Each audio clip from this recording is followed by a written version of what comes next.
6 years ago, Fujifilm released, debatably, their most popular camera ever. 2 years ago, its successor, the X106, also a very popular camera, came out. Now, whether you like them or not, you can't deny the success of these cameras. They've been in very high demand, constantly sold out or backordered, and resold at much higher prices for a long time. And although they might not match everyone's preferences, functionally, they're great cameras. So why then have these cameras broke the market and are still so expensive while other cameras aren't? Well, unlike cameras like the Fujifilm X Pro 3, which I mentioned felt like the right camera at the wrong time, the X100V and the X106 were the right cameras at the right time.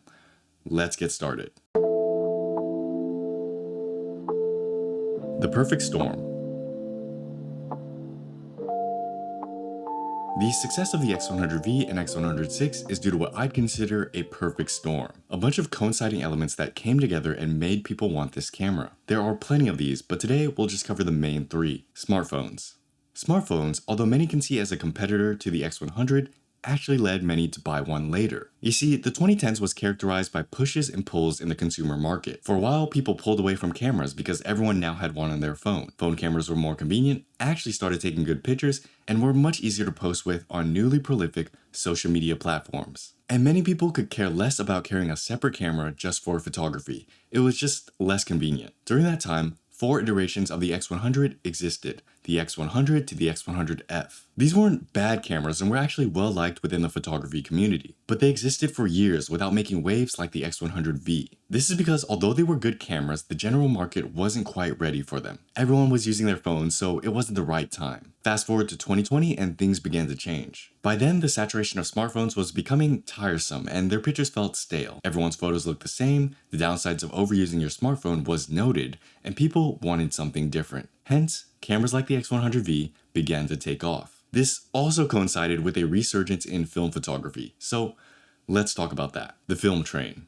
Around the same time smartphones took off, a parallel counterculture was emerging. Many young people were grabbing their old parents' film cameras, buying and refurbishing used ones off the internet, and beginning to shoot film. While smartphones were convenient, easy to access and share, film felt more thoughtful, permanent, and novel, and the pictures looked better. It was then we witnessed a large resurgence in film photography, a medium many previously thought would die. This need or desire for a more dedicated shooting experience was recognized early by Fujifilm. Many of their digital cameras retained physical manual controls, and they created plenty of film simulations to match. However, their cameras were largely overshadowed by others and many color profiles were just seen as gimmicks back then. So again, they had to bide their time and wait because it wasn't right for the market just yet. It wasn't until later when the film train became less hype that people started truly looking to Fujifilm. Because let's be honest, unlike before, film has gotten much more expensive to shoot, develop, and scan. It's also a bit of a chore to archive the film and maintain the cameras.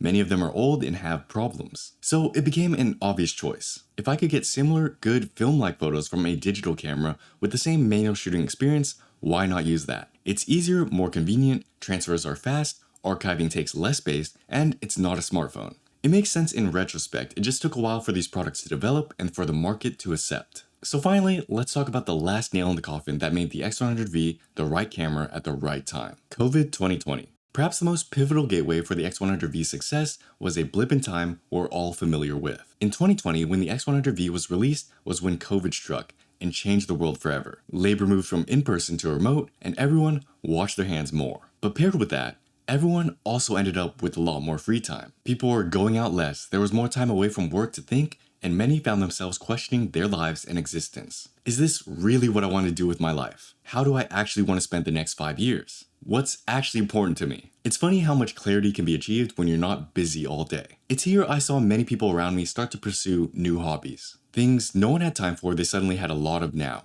Things people were interested in but never got to try were now available. And people started doing things that were fun and enjoyable, like photography. Paired with the two things we mentioned earlier, a desire to get away from smartphones and the need for a digital film experience, cameras like the X100V took off. It was also arguably the best form of the camera. After years of development, the specs were truly modern and image quality was great. The design and shape of the camera made it not only look good, but functionally practical. Film simulations had continued to get better, and the variety of custom recipes were well supported. The X100V was perfectly positioned to take advantage of this time in the market. You could call it luck, but we can't forget the previous decade of iteration and development. They teach us a lot about how we should approach our work as artists. not predestined. So the X100V is popular.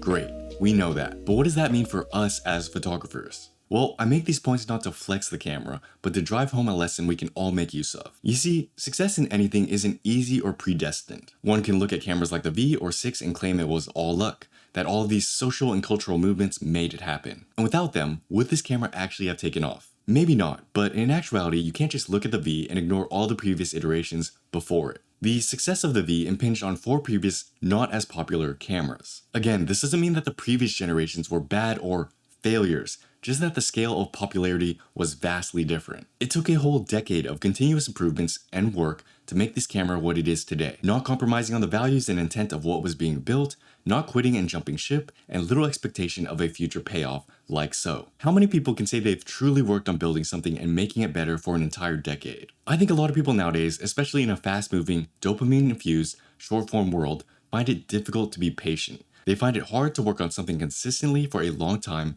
and not see any progress or results from it. And they lack conviction in their beliefs on what might work and what can work. It's a big reason why everyone has these ideas, but few ever follow up on them. But success in anything rarely comes quick and fast. If it does, well, there's downsides to that as well. So although you could view the success of a camera like the X100V as luck, I'd beg to differ. There were certainly many coinciding factors that helped push this camera, but in my opinion, it was less blind luck and more manufactured luck. Yes, although a myriad of things contributed to its success, if the effort wasn't put in to make it a good camera to begin with, it wouldn't have been able to capitalize on the perfect storm. The camera became the right camera at the right time by continuing to be there when it wasn't. This applies to projects you're working on as a photographer, goals you want to reach in life, and whatever you want to get better at. Not everyone will understand why you do the things you do and why you want the things you want. People will tell you to take the safe route, but this is your life and your gut is telling you, just go for it. The world outside will be crazy, but you must remain calm, centered, and keep doing your thing. Judgment, annoyances, and lack of results will all come and try to push you off your path, but you must ignore them, pretend as if they don't exist, and just keep on working. Creatives, photographers, and camera builders alike are often working in the dark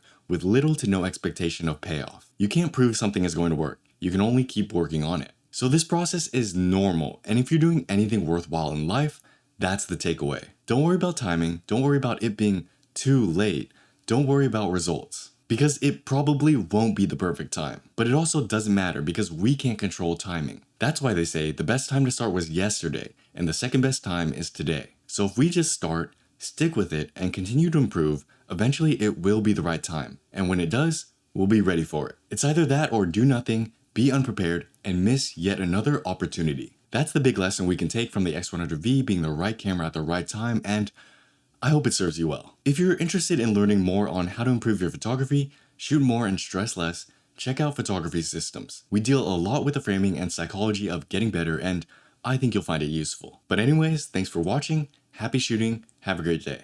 Peace.